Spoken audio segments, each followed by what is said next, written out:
No se trató de un operativo rutinario, sino de dos acciones consecutivas y conectadas. Todo comenzó mucho antes de que se escucharan los primeros disparos. La inteligencia militar había estado siguiendo de cerca a un individuo ligado sentimentalmente a una de las parejas de Rubén Nemesio Oseguera Cervantes, conocido como el Mencho Oseguera. Esa línea de investigación los condujo hasta Tapalpa, en Jalisco.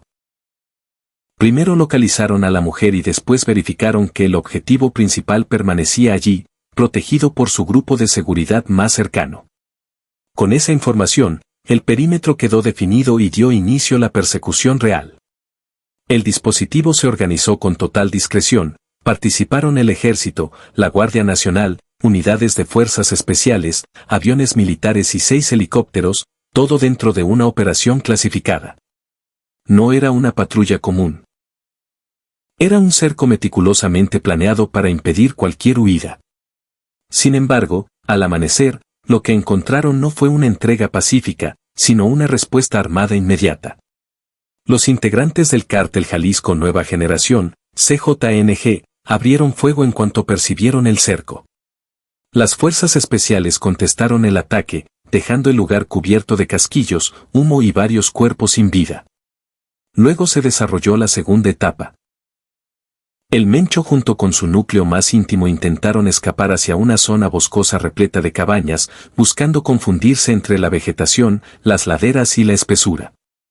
La persecución continuó internándose en el monte. Se produjo otro enfrentamiento intenso, otro intento de cierre y otra descarga cerrada.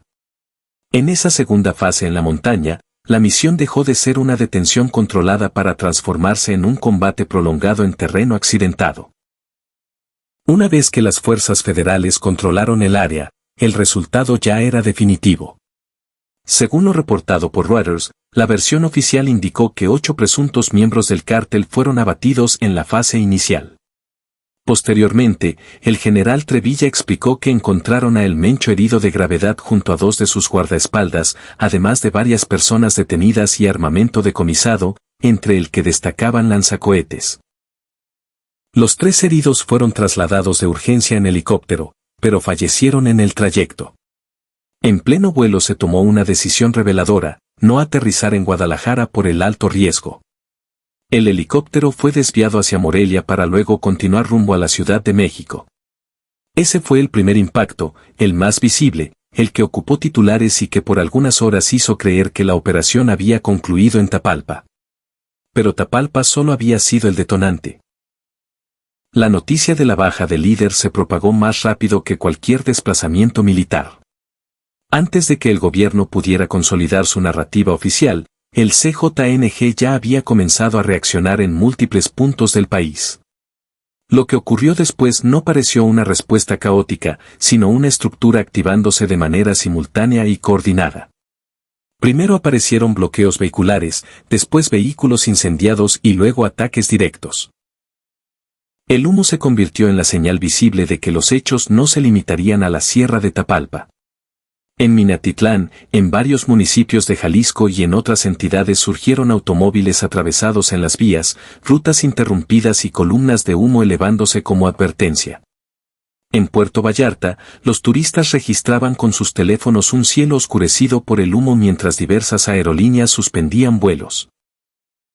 En numerosas localidades, las autoridades pedían a la población permanecer en sus hogares, evitar circular, modificar trayectos y esperar instrucciones. Escuelas y universidades cancelaron actividades en medio de la incertidumbre, todo mientras el país apenas asimilaba que Nemesio Oseguera no sobreviviría a esa jornada. La conferencia de prensa oficial llegó con cifras contundentes y un tono de máxima alerta. Reuters citó que las autoridades informaron 30 presuntos miembros del cártel abatidos, 25 elementos de la Guardia Nacional fallecidos y un civil ajeno al grupo muerto en los hechos. Además se reportaron al menos 70 detenciones en 7 estados y 85 bloqueos relacionados con el cártel ocurridos ese domingo. Horas más tarde, Claudia Sheinbaum declaró que por la mañana ya no quedaban bloqueos activos, mientras que el secretario de Seguridad dejó una declaración que funcionó casi como ultimátum. Los posibles sucesores de Oseguera se encontraban bajo estricta vigilancia. Ese comentario modificó por completo la interpretación de los acontecimientos. Si el Estado había asestado un golpe directo a la cabeza del cártel y, aún así, la respuesta había sido tan rápida, extensa y organizada, entonces alguien más estaba dirigiendo las acciones desde otro lugar. Ese alguien no tardó en ser identificado públicamente: Hugo H., alias el Tuli. No era el nombre más mediático dentro del CJNG, pero en la versión oficial se reveló como una figura mucho más crítica de lo que se suponía. Era el operador logístico principal, el encargado de las finanzas y, sobre todo, la persona de máxima confianza del Mencho. Mientras la opinión pública seguía atenta a las imágenes de la Sierra de Tapalpa, las autoridades lo señalaron como el individuo que, desde el Grullo, estaba orquestando la reacción del cártel. No como un símbolo, sino como un mando operativo real, como el eje que mantenía todo en movimiento. Las declaraciones del secretario de la Defensa fueron especialmente duras. Desde el Grullo se organizaban los bloqueos en carreteras, los incendios de vehículos, los ataques contra instalaciones militares, contra la Guardia Nacional, contra dependencias gubernamentales y contra comercios particulares.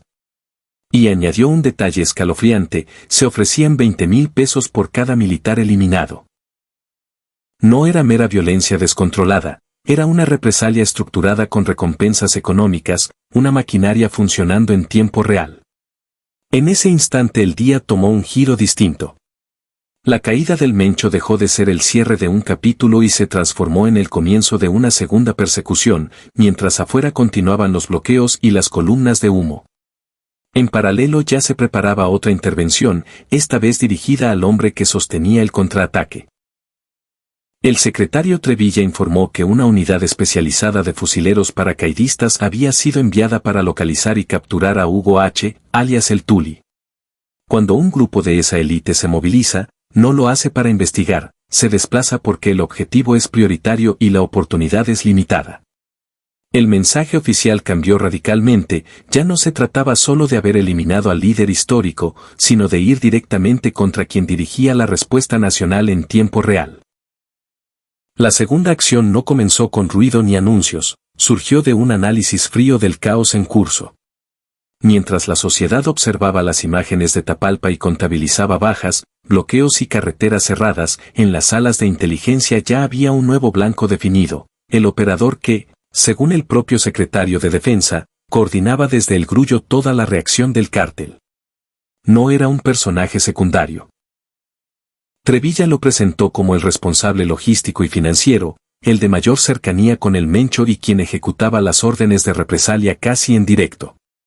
La escena, tal como la narraron las autoridades, fue corta y de alta intensidad. La unidad llega al sitio. El grupo cercano a el Tuli responde con disparos. Los paracaidistas contestan de inmediato. No hubo espacio para largas negociaciones ni retirada. El enfrentamiento concluyó con el Tuli abatido en el lugar. Con esa baja, el gobierno no solo comunicaba otra eliminación de alto perfil, demostraba haber alcanzado al cerebro que horas antes dirigía la oleada de violencia en todo el país. Lo decomisado en ese punto habla del nivel operativo que manejaba. Según Trevilla, se aseguraron 7.8 millones de pesos en efectivo, $965,000 y varios individuos fueron puestos a disposición de la Fiscalía Especializada. No era un refugio improvisado, era un centro neurálgico de mando, dinero y coordinación. La doble baja genera una lectura más inquietante. La muerte de el Tuli no quedó como un epílogo menor, representó la prueba de que el Estado comprendió desde el primer momento que, para evitar que la eliminación del Mencho derivara en un conflicto prolongado, era imprescindible golpear de inmediato a quien administraba la contraofensiva. A pesar de ello, el daño ya estaba infligido. La cadena de represalias dejó un saldo que definió el día siguiente. 30 presuntos miembros del cártel abatidos, 25 guardias nacionales caídos, un civil muerto, al menos 70 detenidos y 85 bloqueos registrados. Seinbaum confirmó que los bloqueos habían cesado, pero para entonces la capacidad de respuesta del CJNG, incluso sin su líder principal, ya había quedado demostrada. La violencia se extendió con efectos inmediatos. Ataques coordinados, suspensión de actividades cotidianas, cancelación de vuelos y hasta la fuga de 23 internos del penal de Puerto Vallarta tras una balacera y el derribo del portón del centro penitenciario. Ese último hecho ilustra el nivel de desestabilización alcanzado en pocas horas. Por eso la baja del Tuli resulta tan significativa, ocurrió exactamente cuando el gobierno buscaba recuperar el control del territorio y de la narrativa. Primero cayó el fundador en la Sierra de Tapalpa. Después estalló la reacción nacional, y casi de inmediato cayó el operador que la dirigía desde el Grullo, ofreciendo pagos por bajas militares. En términos cinematográficos, es el momento en que el Estado pasa de defenderse a recuperar la ofensiva. En la realidad, es la demostración de que no hubo un golpe aislado, sino una secuencia planificada. Mientras ocurría todo esto, en paralelo avanzaba la fase pericial para blindar la versión oficial. La FGR confirmó la identificación genética del cuerpo de Nemesio Rubén Oseguera Cervantes y Fendo ordenó necropsias y diligencias sobre los 3 fallecidos durante el traslado aéreo a la capital. Además se abrieron 57 carpetas de investigación en 14 estados por los hechos relacionados con el operativo y la violencia posterior, junto con el decomiso de armamento de grueso calibre. Ese cierre técnico convierte el relato en expediente judicial formal. Pero para quien sigue la historia como una secuencia minuto a minuto, la imagen que permanece es otra, no solo la Sierra de Tapalpa, no solo los helicópteros, no solo el humo en las autopistas, sino la caída consecutiva de 2 piezas clave. Primero el líder histórico del CJNG y, horas después, su operador de mayor confianza, el que administraba la represalia desde las sombras.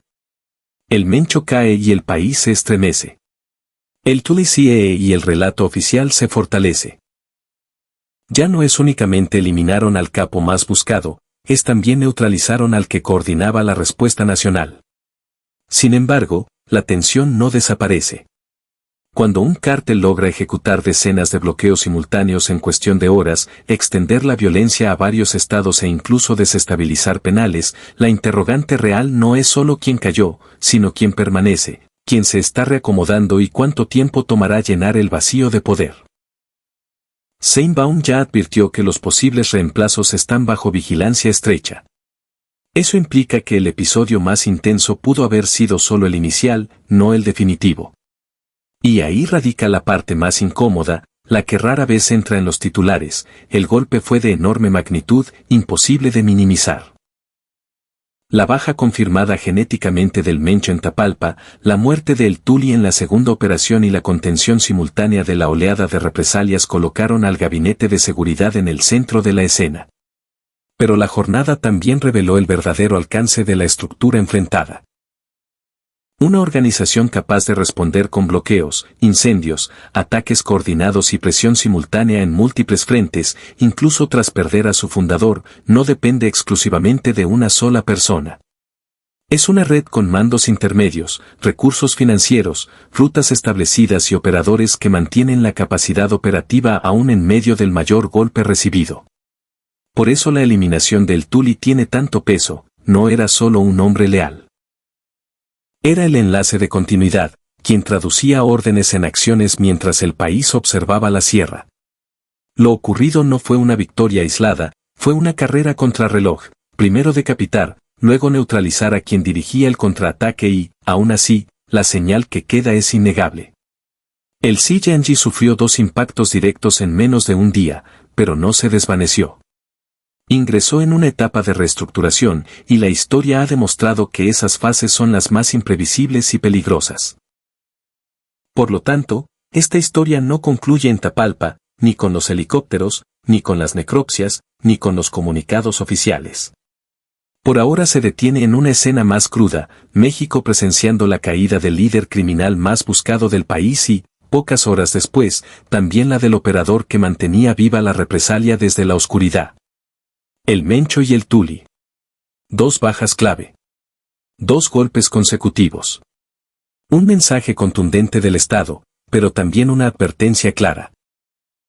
Cuando una organización criminal conserva la capacidad de responder coordinadamente mientras pierde a su máximo líder, el verdadero enfrentamiento apenas comienza, en la sucesión, en los vacíos de mando, En las órdenes que cambian de voz pero conservan el mismo propósito. Seinbaum ya señaló que hay otros nombres bajo observación. Eso significa que el tablero no quedó desierto, quedó en disputa. Y esa es la pregunta que permanece suspendida sobre Jalisco, sobre El Grullo, sobre Tapalpa y sobre todo el país. ¿Los dos golpes consecutivos debilitaron realmente al CJNG o solamente precipitaron su siguiente transformación?